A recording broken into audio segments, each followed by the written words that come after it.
Welcome back, YouTubers, to another NXT review with me, Mr. Parkin, on behalf of the British Fist. Of course, if you have any comments regarding NXT or in particular this show, you know where to put those comments down in that comment section below, down there where my crotch is. You know, with a pretty clear-cut main event this week, which I imagine a lot of you were looking forward to in RVD versus Adrian Neville, which is obviously going to take about 15 to 20 minutes of TV time on this week's edition of NXT. It gave NXT a chance to experiment and to spotlight some new talent on the show and to allow the show and the product itself to feel a little bit more refreshing, which, let's face it, every now and then you kind of need to do. So on this show, we had a pretty set main event, which was very good in my opinion. And throughout the night, we, were showcased to some new talents and to some newer talents on the roster. I'll talk more about them as I go through each individual segment. But like I said, any thoughts on these new characters and what you think of their futures are more than welcome in that comment section below.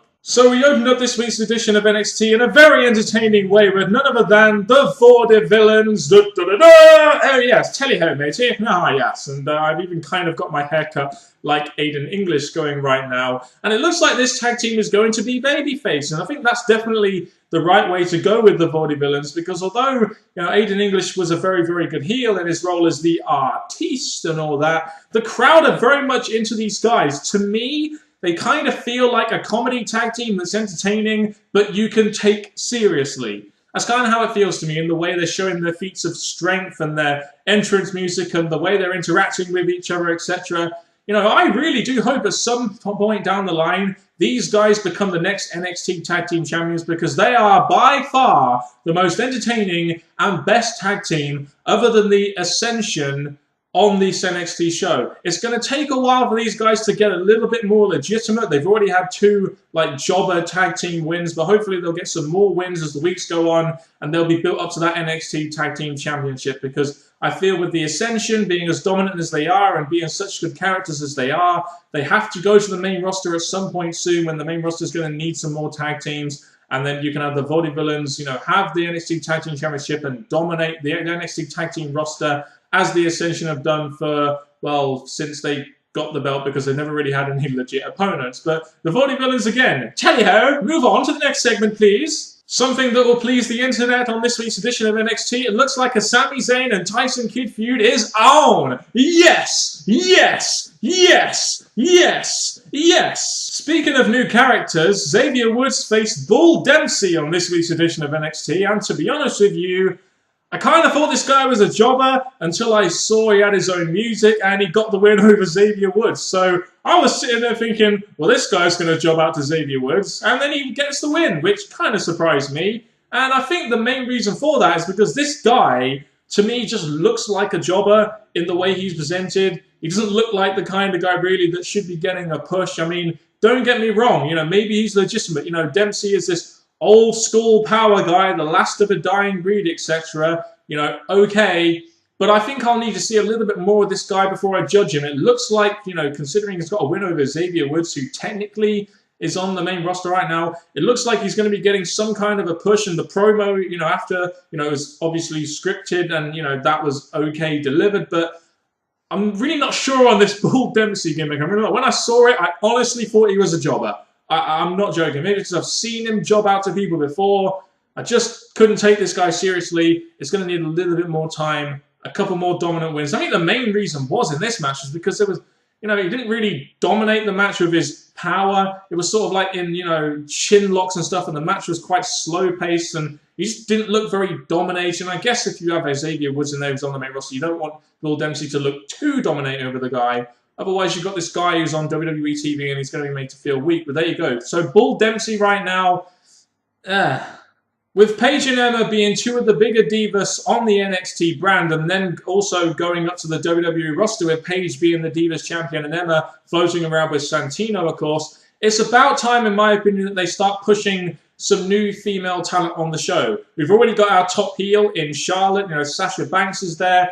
Bayley could be made into a legitimate babyface, in my opinion. But on this show, we got the debut of Becky Lynch, who a lot of people will know as Rebecca Knox. And she faced Summer Rae on this show, and she got the win over Summer Rae, so it looks like she's going to be getting some kind of push down the line, although it could be argued that this segment really was less about Becky Lynch and more about pushing this whole angle between the BFFs, Charlotte, Sasha Banks, and Summer Rae, etc. You know, I'm not sure about the gimmick they've given her with this like typical fiery Irish gimmick. You know, she does the Irish dancing and everything. I just thought that was a little bit corny. But she was instantly over. Now, whether or not that's because people know about the Rebecca Knox character, you know, from the independent scene or whatever, whether they know a little bit about her, whether they know she's a good wrestler, as she showed in this match, I don't know.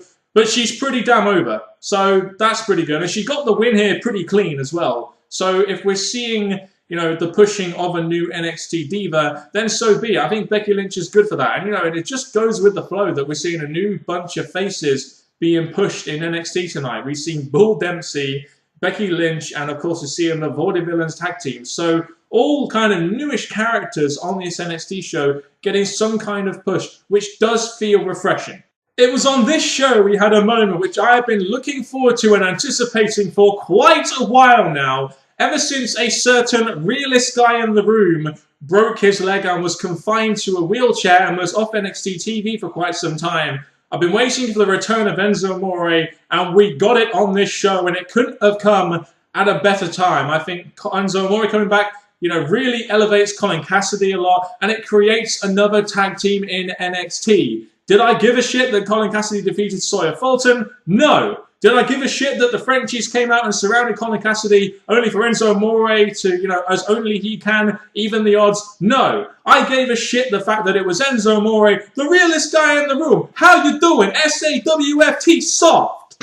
I'm fucking glad that Enzo Amore is back. One of the most entertaining people on the microphone in NXT, if not in the WWE.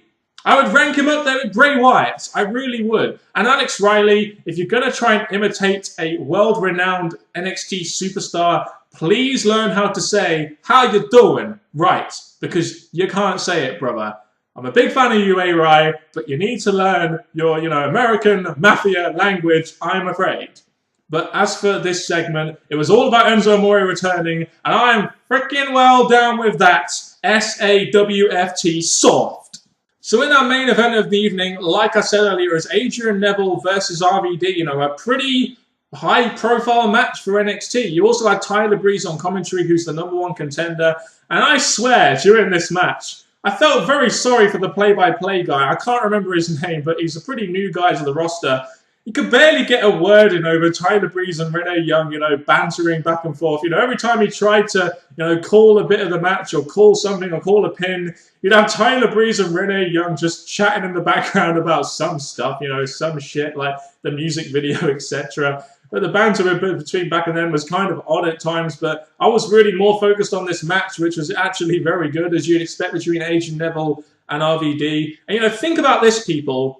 Not only is RVD and Adrian Neville a very, very competitive match, making Adrian Neville, you know, look like a superstar, Adrian Neville got the pin on RVD, you know, which to a lot of people would have been very unthinkable because we all know Rob Van Dam from his TNA time as No Job Rob. But Rob Van Dam goes to NXT, puts on what I thought was a pretty good match with Adrian Neville, and puts him over. So if you thought WWE weren't the high on Adrian Neville right now, well, you're going to have to rewind and do some mic checks because it looks like WWE do have a lot of stock in Adrian Neville if they're going to have someone like Rob Van Dam, who's a seasoned veteran, a very, very well-known name, as we knew from the crowd who were chanting RVD. You got to know this guy is probably going to come up to the main roster at some point in the next year and will possibly get some kind of push. Do you remember when Bray Wyatt faced Chris Jericho? I think Chris Jericho beat Bray Wyatt at that time. But that led to Bray Wyatt coming to the roster. I can only imagine now, seeing as Adrian Neville is the NXT champion, he's beat Tyson Kidd twice, he's now beaten RVD, will probably beat a couple more people down the line. He's probably going to be called up to the main roster at some point soon, maybe after WrestleMania 31. You know, that's kind of how it feels to me. I personally feel his mic work and promos and character really needs a bit of a workover. But Adrian Neville, you know, is getting a big push in NXT right now, beating Rob Van Dam. And I must admit, I was quite surprised when I saw that Adrian Neville was defeating RVD and Rob Van Dam was doing the job and putting the guy over.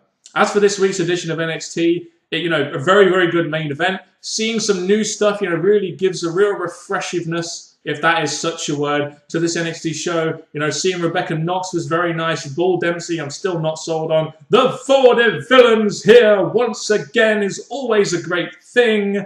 Enzo Amore returning on the show, which instantly brings this show up to an A star. It's kind of the equivalent of a match being in Japan for all you internet smarts that love the flippy flips and whoopsie whoops, etc. And we had a very good main event. So I'd say this was a very good addition of NXT. Me personally, I was entertained throughout all the way through. The new characters did help. Enzo Amore returning helped. And the main event of the show also helped. If you have any thoughts on this show, please leave them in the comment section below. And thank you very much for watching this review with me, Mr. Parkin, on behalf of the British Fist. Thank you very much. And goodbye.